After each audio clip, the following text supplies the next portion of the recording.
Hello, I'm Frankie, I'm Alyssa. and this is our English presentation. 210 presentation. I'm Joan, Didion, and we're doing California Dreaming.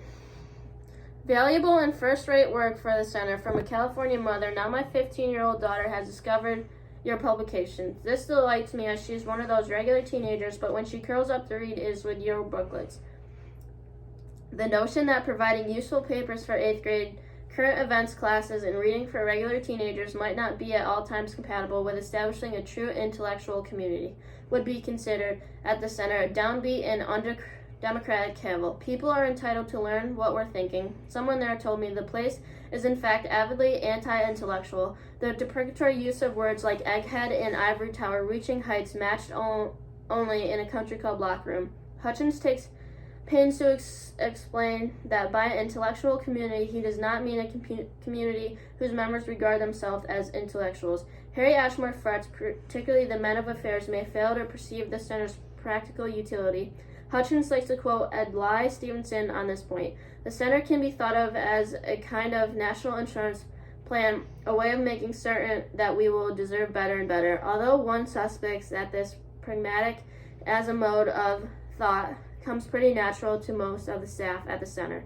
It is also vital to the place's survival. In 1959, the Fund for the Republic bequeathed to the center that the $4 million left of its original $15 million Ford Foundation grant that is long gone. And because there is never any question of more Ford money, the center must pay its own way. Its own way costs about $1 million a year. Some 12,000 contributors provide the $1 million a year. And if this helps, if they can think of a gift to the center, not as a gift to support some visionaries who never met a payroll, but as an investment in the preservation of our free way of life.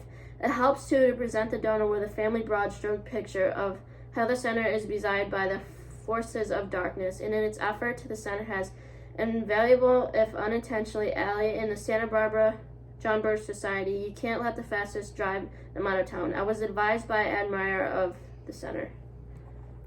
Actually, even without the Birchie Society as a foil, Hutchins has evolved the E equals MC squared of all funding raising formulae.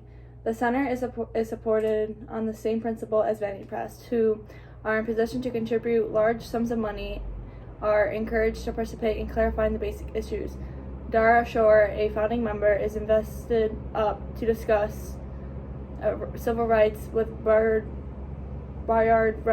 Russian. Stephen Allen talks over the ideology and intervention which Senator Forbra and Arnold Timothy and Clerk Douglas, a founding member, speaks on his piece, The Arts of Democratic Society. Paul Newman, in the role of concerned citizen, and discuss the university in America with Dr. Hutchins, Supreme Court Justice Williams O. Douglas, Arnold Great, Rosemary Park, and another concerned citizens, Jack Lemon. Air props the absolute nothing. Mr. Lemon says, pulling the pipe just for my own amusement. I don't know what I want to know. At this juncture, he wants to know the students' unrest, and another, he worries that the government contracts will corrupt the Pew Research. You mean maybe to get a grant to develop some kind of plastic? Mr. Newman muses, and Mr. Lemon picks up the cue. What happens then to the humanities?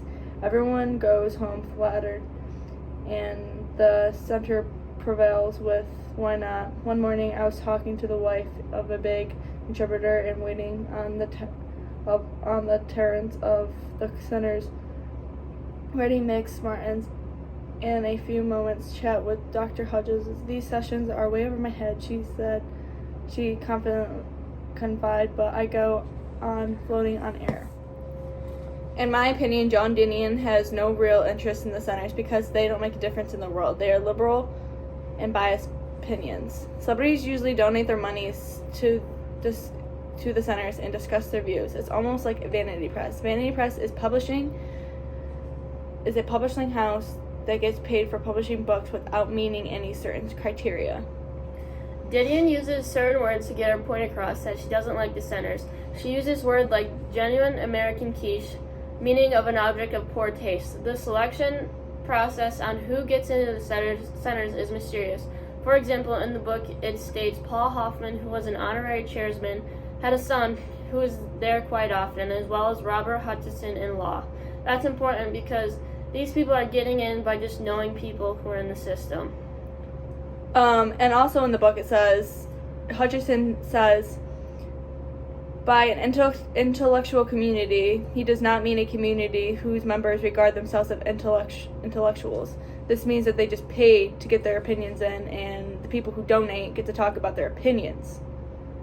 So it's not really them being smart. It's just if you have celebrity value and you have money, you can donate and talk what you want. So overall, these centers were a good idea, but they didn't help the world much because the opinions were a lot liberal and biased. And if you have money, you get to talk what you want, and people just go along.